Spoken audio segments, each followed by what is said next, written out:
Britain's incompetent government has once more lost control of the Chinese coronavirus pandemic that is now at the beginnings of a second wave that looks set to be about half as severe as that of March and April's first wave. The virus has started to spread again in an exponential way. Infections are up, hospital admissions are climbing. We risk many more deaths, many more families losing loved ones before their time. We will enforce those rules with tougher penalties and fines of up to £10,000.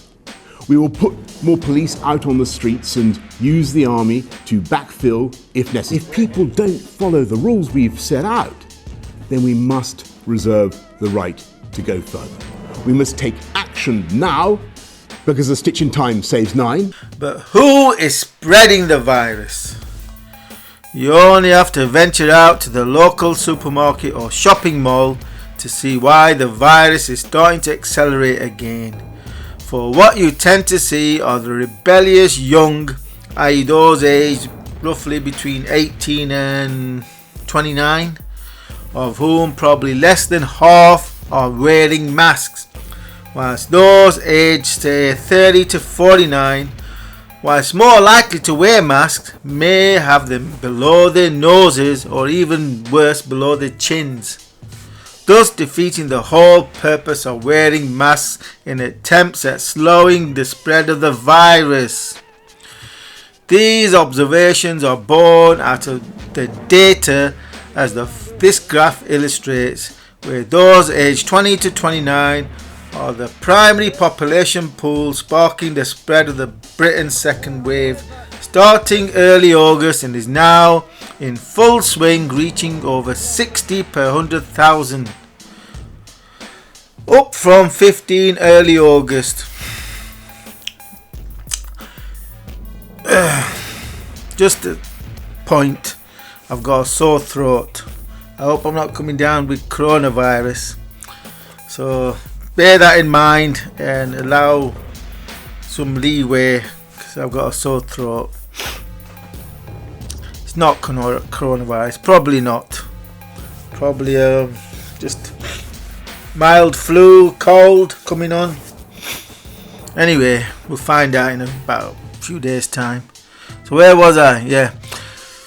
15 early August. The next pool of spreaders are those aged 30 to 39, rising from 15 mid-August to 45.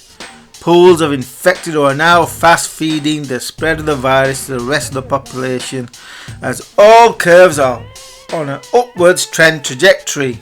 Whilst the very young, i.e. the under 10s, are proven to be the least likely to be instigators of the spread of the virus, where the number of infections remains relatively low at just 17 per 100,000, which means whilst the numbers will increase, Britain's schools should remain open in large part during the second pandemic wave, whilst universities will remain technically open but unlikely to be functioning in any manner other than providing online resources that in most cases cannot compare to what the likes of YouTube already offers in terms of video learning materials.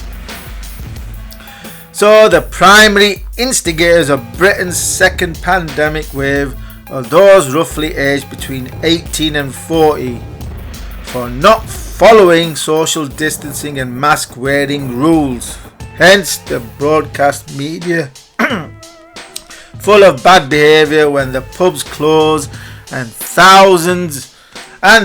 the example of thousands of students under lockdowns on campus, though that might be by design, i.e. to get the young infected, as they are the least likely to suffer debilitating illness, so as to foster herd immunity, which is what the mad scientists have always wanted from the beginning. Anyway, for most students, universities are a scam.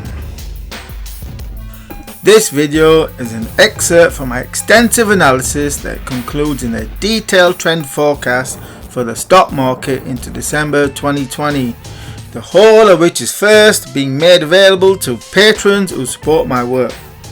So for immediate first access to all of my analysis and trend forecasts, then do consider becoming a patron by supporting my work for just $3 per month. And also remember to subscribe to this YouTube channel for new analysis and trend forecast videos.